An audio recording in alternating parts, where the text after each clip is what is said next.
বিরতির পর স্বাগত। শুক্রবার সকালে জোরালো ভূমিকম্পে কেঁপে উঠল মায়ানমার, ব্যাংকক এবং কম্পন অনুভূত হয়েছে দিল্লিতেও। জানা গেছে মায়ানমারে কম্পনের মাত্রা ছিল 7.7 রিক্টার স্কেলে। এখনো পর্যন্ত যা জানা গেছে,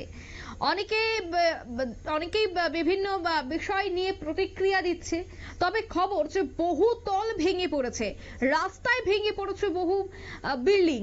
ভূমিকম্পের তীব্রতা এতটাই বেশি ছিল যে বিভিন্ন জায়গায় বহুতল ভেঙে পড়ায় হতাহতের খবরও কিন্তু এখন মিলছে।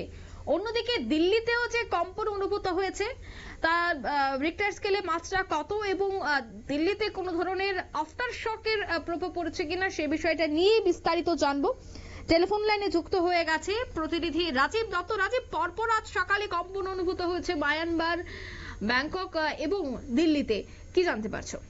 প্রথমেই বলি যে ভয়ঙ্কর ভূমিকম্প হয়েছে কিছুক্ষণ আগে। যে ভূমিকম্পের যে খবর আমরা পাচ্ছি যে আমাদের যে ভূমিকম্প যে মেজারমেন্ট সেন্টার আছে সেখান থেকে যেটা বলা হচ্ছে যে 7.7 এই রিক্টার স্কেলে ভূমিকম্পটা হয়েছে মায়ানমার এবং থাইল্যান্ড অর্থাৎ ব্যাংককে, এবং দিল্লিতেও কিন্তু ভূকম্প অনুভূত হয়েছে বলে দাবি করা হয়েছে। বিভিন্ন সংবাদ সংস্থার দাবি করেছে দিল্লিতেও কিন্তু যথেষ্ট কম্পন হয়েছে। কিন্তু সব থেকে বেশি ক্ষতি এখনো পর্যন্ত আমরা যেটুকু পাচ্ছি যে ব্যাপক ক্ষতি হয়েছে মায়ানমার এবং ব্যাংককে।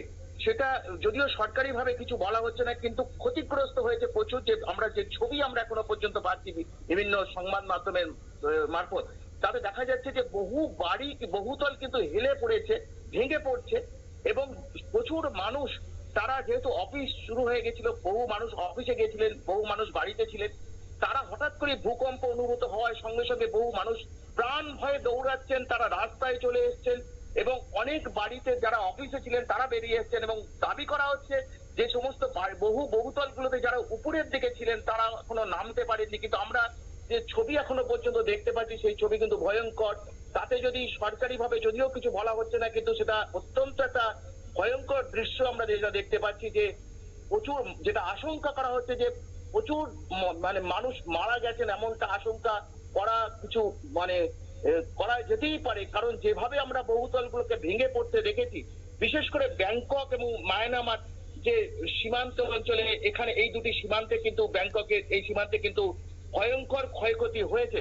আমি আবার বলি যে এখনো পর্যন্ত থাইল্যান্ড সরকার অথবা মায়ানমার সরকার তারা এখনো কিছু বলছে না, কিন্তু যেটা দেখা যাচ্ছে যে কিন্তু ভয়ঙ্কর ভূমিকম্প হয়েছে। যারা, এবং বিশেষ করে যে ছবিও আমরা পেয়েছি, যারা রাস্তা দিয়ে যাচ্ছেন গাড়ি চালিয়ে, তাদের গাড়ি পর্যন্ত উল্টে গেছে এমন ছবি আমরা পেয়েছি, সেই দৃশ্য আমরা দেখছি। এবং সেই সঙ্গে দেখছি যে বিভিন্ন জায়গায় সুইমিং পুল, পুকুরে জল আছে, সেই জল কিন্তু উপচে পড়ে যাচ্ছে। বহু রাস্তায় ফাটল দেখতে পাচ্ছি। অর্থাৎ এই জায়গাগুলো বিশেষ করে ক্ষতি হয়েছে যে সব থেকে বেশি যে ব্যাংকক। জানো যে ব্যাংককে সেখানে সারা পৃথিবী থেকে মানুষ বেড়াতে যান। এখন দেখছি যে ব্যাংকক শহরের যারা গেছেন তারা সবাই রাস্তায় এখন রয়েছেন। আতঙ্ক ছড়িয়ে পড়েছে থাইল্যান্ড, মায়ানমার এবং জুড়ে। এবং আমি আবার বলি যে যেটুকু খবর এখনো পর্যন্ত পেয়েছি, দিল্লিতেও কিন্তু কম্পন অনুভূত হয়েছে। বিভিন্ন সংবাদ মাধ্যম দাবি করছে, যদিও এখনো আমাদের সরকারের পক্ষ থেকে কিছু বলা হয়নি, কিন্তু সব থেকে বেশি ক্ষতির আশঙ্কা যেটা করা হচ্ছে থাইল্যান্ড, এ ক্ষতি হয়েছে বহুতল যে ভেঙে পড়ে। যেহেতু কিছুক্ষণ আগেই ঘটনাটা ঘটেছে এবং ভাবতেই পারছো যে 7.7 রিক্টার স্কেল, এবং যেটা বলা হচ্ছে যে এবং আফটার শক যেটা হয়েছে, তারপরে যে জানো যে ভূকম্পের পর কয়েকটি আফটার শক হয়, সেই আফটার শক, প্রথম যে আফটার শকটা ছিল সেটা 6.4 রিক্টার স্কেল, অর্থাৎ 6.4 রিক্টার স্কেলে আফটার শকটা হয়েছে। এবং যার ফলে যেটা মনে হচ্ছে যে ইদানিং কালে যতগুলো ভূকম্প হয়েছে সারা পৃথিবীতে, তার মধ্যে সব থেকে বড় ভূকম্প হচ্ছে এইটি। এবং মায়ানমার হচ্ছে আমাদের ভারতবর্ষের সংলগ্ন, এবং জানো যে এটা নর্থ ইস্টের মণিপুরের বর্ডার, যার ফলে আমাদের দেশেও কিন্তু যেটা মনে হচ্ছে যে কিছু কিছু জায়গায় ভূকম্প হয়েছে। এবং অবশ্যই যেটা দাবি করা হচ্ছে যে দিল্লিতে হয়েছে। দিল্লি যদিও এখনো সরকারি ভাবে কনফার্ম করেনি, কিন্তু যেটা ক্ষতিগ্রস্ত হয়েছে, বহু ক্ষতিগ্রস্ত হয়েছে থাইল্যান্ড। এখনো বিস্তারিত জানা যায়নি যে কি রকম ধরনের ক্ষতিগ্রস্ত হয়েছে। যে সংবাদ সংস্থাগুলো যেগুলো দাবি করছে যে বহু জায়গায় এবং শহরের মধ্যেও কিন্তু বহুতল ভেঙে পড়েছে। এবং প্রত্যন্ত অঞ্চলেও কিন্তু বহু গ্রাম সেখানেও বাড়িঘর ভেঙে পড়েছে। এবং যে ভূকম্পের যেটা মানে এই উৎপত্তি স্থল, সেটা মায়ানমার অঞ্চলেই ভূকম্পের উৎপত্তি স্থল বলা হয়েছে, দাবি করা হয়েছে।